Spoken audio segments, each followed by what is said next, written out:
2026 সালের হজের ফ্লাইট যাওয়া শুরু হয়ে গেছে। অনেকেই এবার হজে যাচ্ছেন। যারা আগে গিয়েছেন তারা তো অনেক কিছুই জানেন। আর যারা প্রথমবার যাচ্ছেন তাদের জন্য এই ভিডিওটি অত্যন্ত গুরুত্বপূর্ণ। এই ভিডিওতে রয়েছে গুরুত্বপূর্ণ কিছু টিপস, কিছু নির্দেশনা, কিছু উপদেশ, কিছু অভিজ্ঞতা। প্রথমবার হজ বা ওমরার জন্য সব না লাগুক, এখান থেকে এক দুইটা পয়েন্ট অবশ্যই কাজে লাগবে, আর তা আপনাদের হজ বা ওমরা যাত্রাকে কিছুটা হলেও সহজ করবে। প্রথমেই বলি কেনাকাটা ও ব্যাকপ্যাকিং নিয়ে। প্রথম জিনিস হচ্ছে মজবুত চাকাওয়ালা লাগেজ। সামর্থ্য থাকলে ভালো ব্র্যান্ডের একটি চাকাওয়ালা লাগেজ কিনুন। লাগেজ টানার সময় অনেক আরাম পাবেন, না হলে লাগেজ টানাটানির সময় কষ্ট হয়ে যাবে। মূল্যবান জিনিসপত্র যেমন টাকা, টিকেট, পাসপোর্ট রাখার জন্য হজে সাধারণত যেই কাপড়ের তৈরি গলায় ঝুলানো ব্যাগ দেয়, ওটার চেয়ে ওয়াটারপ্রুফ ক্রস বডি ব্যাগ নেওয়া অত্যন্ত ভালো। কারণ যদি কোনো কারণে বৃষ্টি পেয়ে যান, তখন ওই সুতি ব্যাগের জন্য জিনিসপত্র ভিজে যাবার ভয়ে বৃষ্টিতে ভিজতে পারবেন না। সাথে কোমরের বেল্ট নেবেন, সেটাও অনেক কাজের। এহরামের কাপড় ধরে রাখে, সাথে বেল্টের ব্যাগে মোবাইল ও টাকা খুবই নিরাপদে রাখা যায়। এহরামের কাপড় ওমরাতে এক সেট হলেই চলে, হজের জন্য 2 সেট কাপড় নেওয়া বাঞ্ছনীয়। এক সেট নেবেন সুতি কাপড়ের, অন্য সেট নেবেন টাওয়েল টাইপের। সুতি কাপড়ের যেটা সোজাভাবে সেটা হচ্ছে কাফনের কাপড়, আর ব্যাকআপ হিসেবে নিবেন টাওয়েলের কাপড়েরটা। সৌদিতে গরম বেশি, তাই সুতি কাপড়েরটা প্রাইমারি হিসেবে পরার পরে দেখবেন এটায় অনেক ধরনের সমস্যা, বারবার কাপড় পিছলে যাবে, ব্যাগ আর এহরাম ধরে রাখা কঠিন। এদিকে টাওয়েলের এহরাম সুবিধা অনেক, যেমন গরম লাগবে ভাববেন, আসলে তেমন গরম লাগে না। আবার গায়ের সাথে লেগে থাকে, বারবার ঠিক করাও লাগে না। তবে দুইটাই টাওয়েল নিবেন না, কারণ টাওয়েলের ওজন বেশি, সাইজেও বড়। হজের টাইমে ব্যাগের ওজন বাড়িয়ে দেবে এই টাওয়েলের এহরাম। তাই একটা টাওয়েলের নিবেন, একটা সুতি টাইপের এহরাম নেবেন। বাইতুল মুকাররম মার্কেটে কয়েকটা দোকান ঘাটলে দাম বুঝে যাবেন। আগে যেহেতু কেনেন নাই, তাই দাম জানা সম্ভব না। দুইটা মিলায়ে 1500-1600 টাকা এরকমই হওয়া উচিত, এর বেশি হওয়ার কথা না। কয়েকটা দোকানে একটু দামাদামি করে কিনে নেবেন। হজের জিনিস বলে যে দাম কম নেয় বা ফিক্সড দাম নেয় এরকম ভাববেন না। বাইতুল মোকাররমে দামাদামি করলে কম দামে পাওয়া যায়। এরপর বলি সানগ্লাস নিয়ে। অবশ্যই সানগ্লাস নেবেন। প্রথম হেরেম শরীফে যাওয়ার সময় অনেকেই সানগ্লাস নিতে অস্বস্তিতে পড়তে পারেন। ভাবতে পারেন এসেছেন ধর্মকর্মের কাজে, হজে আপনি সানগ্লাস চোখে দিয়ে ঘুরে বেড়াবেন, এটা কেমন দেখাবে। কিন্তু আসল ব্যাপার হচ্ছে হেরেম শরীফের সাদা টাইলসের উপরে সূর্যের আলো রিফ্লেক্ট করে মোটামুটি আপনাকে অর্ধেক অন্ধ বানিয়ে দেবে। তাই একটা সানগ্লাস সাথে থাকলে আপনি অনেক আরামে আশপাশ দেখতে পারবেন, আল্লাহর নবীর রওজা দেখতে পারবেন আরাম করে, মক্কা মদিনার সব মসজিদগুলোকে মন ভরে প্রাণ ভরে দেখতে পারবেন। একটা পাতলা জায়নামাজ সাথে রাখবেন। যদিও হেরেম শরীফ এমনিতেই পরিষ্কার, আর সারাক্ষণ হাতে জায়নামাজ একটা নিয়ে ঘুরে বেড়ানো একটু কঠিন। তবে জায়নামাজ কিছু কিছু জায়গায় লাগবে, যেমন হেরেমে কিছু প্লেসে এসি এত ঠান্ডা থাকে যে আপনি জায়নামাজ না বিছিয়ে বসতে পারবেন না। আবার জুম্মার দিনে কপাল খুব বেশি ভালো না হলে হেরেম শরীফে জায়গা পাবেন না, রাস্তায় নামাজ পড়তে হবে। আর রাস্তায় গরমে জায়নামাজ ছাড়া নামাজ পড়া দুষ্কর। তাই জায়নামাজ থাকলে আরাম পাবেন। তবে যেই গরম, সেখানে পাতলা জায়নামাজ খুব একটা কাজে লাগে না। মক্কায় যে ফুটপাত থেকে 5 থেকে 10 রিয়ালে ভালো জায়নামাজ কিনে নিতে পারবেন। কেউ কেউ প্লেট গ্লাস নিয়ে যান, আপনিও হয়তো নেবেন। শুধু প্রথম 1-2 দিন ব্যবহার করে তারপর দেখবেন এটা ব্যবহার করতে আর ভালো লাগছে না। কারণ যেই ফয়েলের বক্সে খাবার দেয় সবাই সেটাতেই খায়, আর বড় একটা পলিথিন নিয়ে নিচে দস্তর বিছিয়ে দেয়। খাওয়া শেষ হলে পলিথিনটা মুড়ে ফেলে দেয়। এতে ঝামেলা কম, ধোয়া মোছার ঝামেলা নাই, আর ফ্রি মিনারেল ওয়াটার বোতলের কোনো অভাব নাই। আপনি না চাইলেও আপনাকে অনেকগুলো বোতল ধরাই দিয়ে যাবে, পানি বোতলেই খেতে পারবেন। ম্যাক্সিমাম মানুষ সৌদি যাবার আগে সাদা ছাতা কেনে, কারণ রোদে যেন আরাম লাগে। তবে অভিজ্ঞতা হচ্ছে সাদা ছাতা কোনো কাজে লাগে না, উল্টা গরমটা আরো বেশি লাগে। সূর্যের আলো ঠিকই সাদা ছাতাকে ভেদ করে ঢুকে যায়। নিতে হবে কোনটা? ইউভি প্রোটেক্টেড ছাতা, মানে আমাদের দেশে নরমালি যে কালো লাল নীল কালারের ছাতাগুলো আছে, যেটা কাপড়টা একটু মোটা, সেই ছাতাটা আপনাকে রোদ থেকে রক্ষা করবে এবং এটা কাজে লাগবে। কোরবানির শেষে মাথা মুড়ানো বা চুল ফেলে দেওয়ার জন্য ট্রিমার নিয়ে যাবেন। 500 টাকায় ভালো মানের ট্রিমার পাওয়া যায়, ব্লেডের চেয়ে ট্রিমারে অনেক সুবিধা।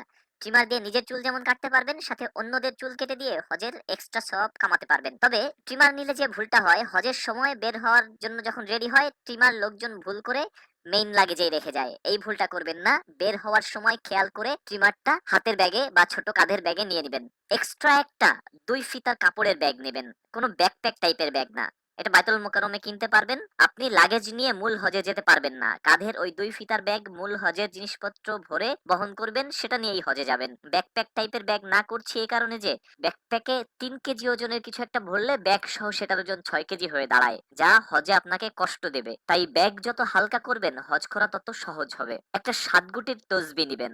তাওয়াফের হিসাব রাখার জন্য ৭ গুটির তসবিহটা খুব কাজের। আরেকটা নিতে পারেন ডিজিটাল তসবিহ।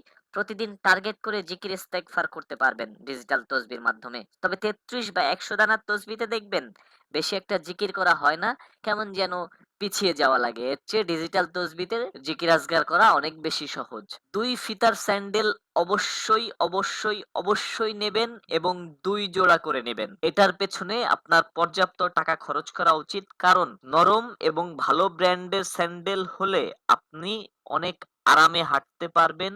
আর যে গরম পিচ বা রাস্তা যতটা গরম থাকে, সেখানে ভালো মানের স্যান্ডেল ছাড়া হেঁটে যাওয়া খুবই কষ্টের। আর ২ টা রাখবেন, কারণ একটা ছিঁড়ে গেলে বা আরেকটা হারিয়ে গেলে একটা যেন ব্যাকআপ থাকে। আরাফাতের ময়দানে অনেকেরই স্যান্ডেল হারিয়ে যায়। তখন ব্যাকআপ স্যান্ডেল না থাকলে হজ করাই কঠিন ব্যাপার হয়ে যাবে। মক্কার গরমে স্যান্ডেল ছাড়া হাঁটা টোটালি ইম্পসিবল। এটার ব্যাপারে কোনো ভুল করা যাবে না। আর সাথে স্যান্ডেল রাখার জন্য একটা ব্যাগ কিনে নিবেন। বায়তুল মোকাররমে ৪০-৫০ টাকা দিয়ে স্যান্ডেল রাখার ব্যাগ কিনতে পাওয়া যায়। হেরেম শরীফে গেলে জুতা ব্যাগে ঢুকিয়ে সাথে রাখবেন। কোনো জায়গায় স্যান্ডেল রেখে যাবেন না। হেরেমের ক্লিনাররা কিছুক্ষণ পর পর এসে ক্লিন করতে থাকে।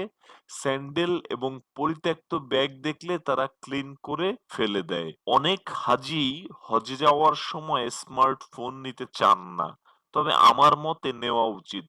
যেসব অ্যাপস আপনি ইউজ করতে চান না, প্রয়োজনে সেগুলো ফেলে দিলেন। আর স্মার্টফোন ম্যাপ দেখতে বা জরুরি কিছু নেট থেকে জানতে অনেক বেশি কাজে দেয়। চ্যাট জিপিটি থেকেও জিজ্ঞেস করে করে অনেক কিছু জানতে পারবেন, এবাদত করতে পারবেন। সাথে মোবাইলের ওয়াটারপ্রুফ ব্যাগ নিয়ে নিবেন, তাহলে বৃষ্টি হলে কোনো ধরনের সমস্যায় আপনি পড়বেন না। মুজদালিফায় রাত কাটানোর জন্য বলা হয় বেডশিট নিতে। নিয়েন না। বেডশিট পেতে শুতেই পারবেন না, ঘুমানো তো পরের হিসাব। মুজদালিফার যেখানে সাধারণত মানুষ নামে, সেখানে চারপাশে গুড়ি গুড়ি পাথরে ভরা। জাস্ট একটা চাদর বিছিয়ে শুলে পাথরের কণার কারণে শুতে পারবেন না। তার উপরে দিনের বেলার গরম রাতে উঠতে থাকে। তাই একটা চাদর বিছালে যে পরিমাণ গরম উঠবে আপনি সহ্য করতে পারবেন না, ঘুমাতে পারবেন না। তাই বায়তুল মোকাররমে মুজদালিফার জন্য এক ধরনের স্লিপিং ব্যাগ পাওয়া যায়, যেটা ৩-৪০০ টাকায় ভালো মানের ব্যাগ পাওয়া যায়। ভাঁজ করলে সাইজ একটু মোটা কিন্তু খুবই হালকা। এটা ওয়ান টাইম হিসেবে কাঁধের ব্যাগের ফিতায় ঝুলায় নিয়ে যাবেন। এটা বিছানোর পরেও গরম উঠবে নিচ থেকে, তবে পাথরের খোঁচা থেকে বাঁচা যাবে। মুজদালিফা ইউজ করে সেখানে ফেলে চলে আসতে পারেন। আর সাথে নেবেন হাওয়া দিয়ে ফুলানো একটা বালিশ, যা ১৫০-২০০ টাকায় কিনতে পাওয়া যায়। কিনে নেবেন, হাওয়া দিয়ে ফুলিয়ে আরাম করে ঘুমিয়ে চাইলে ফেলে দিয়ে চলে আসতে পারেন। ব্যক্তিগত প্রসাধনী মানে ব্রাশ, পেস্ট, সাবান, শ্যাম্পু যাই নেন না কেন, এহরাম অবস্থায় কোনো সুগন্ধি প্রসাধনী ব্যবহার করা যাবে না। সুগন্ধবিহীন সাবান, শ্যাম্পু বায়তুল মোকাররমে পাবেন। আর বেশি করে টয়লেট টিস্যু নিয়ে যাবেন, কারণ সৌদিতে বা মক্কায় হোটেলওয়ালারা টয়লেট টিস্যু বেশি দিতে চায় না, কারণ সে দেশে টয়লেট টিস্যুর প্রচন্ড দাম। দাম দেখে যখন দেশের ২০ টাকার টিস্যুর সাথে কম্পেয়ার করবেন, টয়লেট বন্ধ হয়ে যাওয়ার মতো অবস্থা হবে। তাই বেশি করে টয়লেট টিস্যু নিয়ে যান। জামা কাপড়ের জন্য সাধারণত ৩ সেট পাঞ্জাবি পায়জামা, আর ঘুমের জন্য ১ বা ২ সেট টি শার্ট লুঙ্গি আপনি সাথে করে নিয়ে যেতে পারেন। বাংলাদেশের মতো ময়লা হবে হিসেব করে ১০-১২ সেট নিয়ে যাবেন না। বেশিরভাগই আপনার খোলার প্রয়োজন পড়বে না, কারণ সেখানে ধুলো ময়লা তেমন নাই। আমাদের দেশে একবেলা কাপড় পরলে যেই ময়লা হয়, সেখানে ৭ দিনেও সেই পরিমাণ ময়লা হয় না। সাথে কাপড় শুকানোর দড়ি, ক্লিপ আর আধা কেজি বা ১ কেজি ডিটারজেন্ট পাউডার নিয়ে নেবেন। কাপড় ধুয়ে হোটেলের ছাদে শুকাতে দিলে শুকাতে পারবেন যেই রোদ ১ ঘন্টার মধ্যেই একদম শুকিয়ে কড়কড়া ভাজা মচমচে হয়ে যাবে। সাফা মারোয়া সাই করার ফ্লোর প্রচন্ড ঠান্ডা, যতবার সাই করবেন ততবার ঠান্ডায় পা ব্যথা হয়ে যাবে। তাই মোটা মোজা সাথে রাখবেন। সাফা মারোয়া সাই করার সময় এই মোজা পরে দৌড়ালে আরাম পাবেন। সৌদির চার্জিং পোর্টের সাথে আমাদের দেশের চার্জিং পোর্ট মেলে না, তাই হয়তো অনেকের মোবাইল চার্জার হোটেলের প্লাগে ঢুকবে না। টেনশনের কিছু নেই। মক্কায় ১ম দিনে ২ রিয়ালের দোকান থেকে একটা কনভার্টার কিনে নিয়ে ইউজ করেন। আরামে মোবাইল আর অন্যান্য সামগ্রী চার্জ দিতে পারবেন। ব্যাগের নিরাপত্তার জন্য ছোট তালা চাবি নিবেন এবং স্মার্ট তালা চাবি যেন হয়, সহজেই যেন খুলে না যায়। চাবি ছাড়া মোচড় দিলে যেন খুলে ফেলা না যায়। টাকা বা রিয়াল সব সময় নিজের সাথে রাখবেন। হজে গিয়েছেন বলে ভাববেন না যে সেখানে সব সুফি মানুষ। মিনাতে থাকা অবস্থায় হাজিদের মোবাইল বাথরুমে ভুলে রেখে বের হবার ৫-১০ মিনিটের মধ্যে দেখবেন হারিয়ে গেছে। আর হেরেম শরীফে এগুলো অত্যন্ত কমন ঘটনা। কিছু কিছু লোক টার্গেট করেই ঘুরে বেড়ায় যে তারা আপনার রিয়াল, পাসপোর্ট, ডলার, টাকা চুরি করবে। আজকে এ পর্যন্তই। পরের ধাপে আবার আরো কিছু নির্দেশনা পাবেন। শুনতে সাথেই থাকুন। চাইলে চ্যানেলটি সাবস্ক্রাইব করতে পারেন।